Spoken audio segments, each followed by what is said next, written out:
Tablet মাফিয়ার হাতে আক্রান্ত মহারাজগঞ্জ বাজারের এক ফল ব্যবসায়ী বলে অভিযোগ। অভিযুক্ত ব্যবসায়ীর নাম মিন্টু, তার বাড়ি রাজধানীর জহর হরিমুড়া এলাকায়।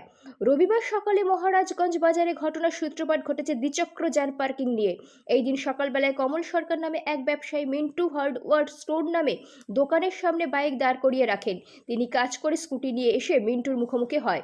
মিন্টু জিজ্ঞাসা করেন তার দোকানের সামনে কেন স্কুটি রেখেছে। তখন কমল সরকার জানান, সকালবেলা ওনার দোকান বন্ধ থাকায় স্কুটি রেখে তারা কাজ করতে যায়।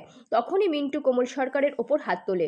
শেষ পর্যন্ত দোকান থেকে রড নিয়ে এসে মারধর করার চেষ্টা করে। তখন অন্যান্য ব্যবসায়ীরা ছুটে গিয়ে মিন্টুকে দূরে সরায়। পরবর্তী সময়ে আহত কমল সরকার মহারাজগঞ্জ ফাঁড়ির পুলিশের কাছে গিয়ে একটি লিখিত অভিযোগ করেন। অভিযোগ, মিন্টু বাজারে নেশার ট্যাবলেট বিক্রির সাথে জড়িত। এখনো পর্যন্ত বহু ব্যক্তির সাথে এভাবে দুর্ব্যবহার করেছে। পুলিশ প্রশাসন তার বিরুদ্ধে কোনো কঠোর ব্যবস্থা না নেওয়ায় দিনের পর দিন এই ঘটনা বাজারে বেড়ে চলেছে। এখন দেখার বিষয় অভিযুক্তের বিরুদ্ধে মহারাজগঞ্জ ফাঁড়ির পুলিশ কি ব্যবস্থা গ্রহণ করে।